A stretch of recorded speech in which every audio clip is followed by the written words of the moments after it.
एक असेंबली, दो इजलास, एक पंजाब असेंबली, दूसरा ऐवान इकबाल।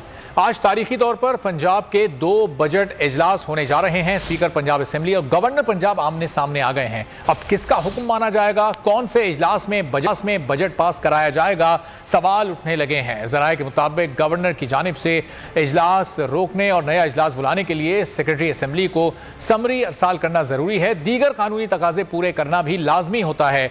किस हद तक कानूनी तकाजे पूरे किए गए हैं, इजलास से कबल अगर कोई बदमजगी होती है तो उससे निपटने के लिए क्या इकदाम किए गए हैं, जानेंगे। बोल न्यूज के नुमाइंदे जाबिर वक्कास हमारे साथ मौजूद हैं। एक कंफ्यूजन है, दो इजलास होने जा रहे हैं, कौन से इजलास में बजट पास होगा, कौन सा इजलास कानूनी है, कौन सा गैर कानूनी, जरा वजाहत कीजिएगा इसकी।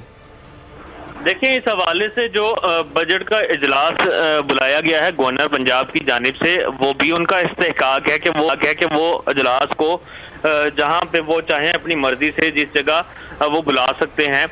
लेकिन दूसरी तरफ पंजाब असेंबली के स्पीकर परवेज इलाही का ये कहना है कि बगैर असेंबली सेक्रेटेरिएट के और सेक्रेटरी असेंबली के बगैर कोई भी इजलास कहीं पर भी नहीं हो सकता। और इस हवाले से उनका ये भी कहना था कि वो जो आज नोटिफिकेशन जारी हुआ है वो सेक्रेटेरिएट पहुंचना चाहिए था, सेक्रेटरी असेंबली को मिलना चाहिए था और उसके ऊपर फिर उसके बाद फैसला होता या उसके मुताबिक होता। इतनी देर में चूंकि वो कहते थे कि हमें नहीं पहुंचा और हमने इजलास शुरू करवा दिया था।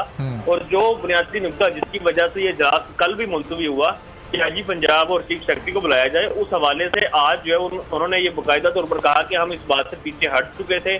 हम इनको कह चुके थे कि आए और अपना बजट पेश करें।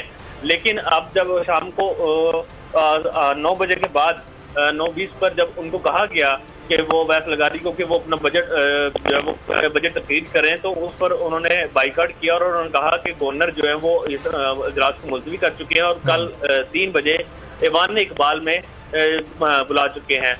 बाद में मीडिया टॉक करते हुए तारड़ और वैस लगारी का ये कहना था कि हम सदारत की दावत देते हैं पंजाब असेंबली को कि वो वहां पर आए और इजलास की सदारत करें। लेकिन अगर जो परवेज इलाही वहां पर नहीं जाते तो यकीनन फिर डिप्टी स्पीकर जो है उस इजलास को चेयर करेंगे। लेकिन स्पीकर के होते हुए और स्पीकर अगर अपने ऐवान में मौजूद है और हाउस ऑफ कस्टोडियन जो है वो अगर मौजूद हो तो फिर उसके बगैर जो है वो जो डिप्टी स्पीकर है वो किसी इजलास की सदारत नहीं कर सकता। और ये ऐसा लगता है कि कल अगर ये दो इजलास होते हैं तो पंजाब में एक नया जो है वो आईनी बहरान जो है वो ठीक है, नया एक बहरान। बहुत बहुत शुक्रिया जाबिर वक्कास, इस बारे में आपसे मजीद भी जानते रहेंगे। सब्सक्राइब करें और बेल दबाएं ताकि कोई खबर रह न जाए।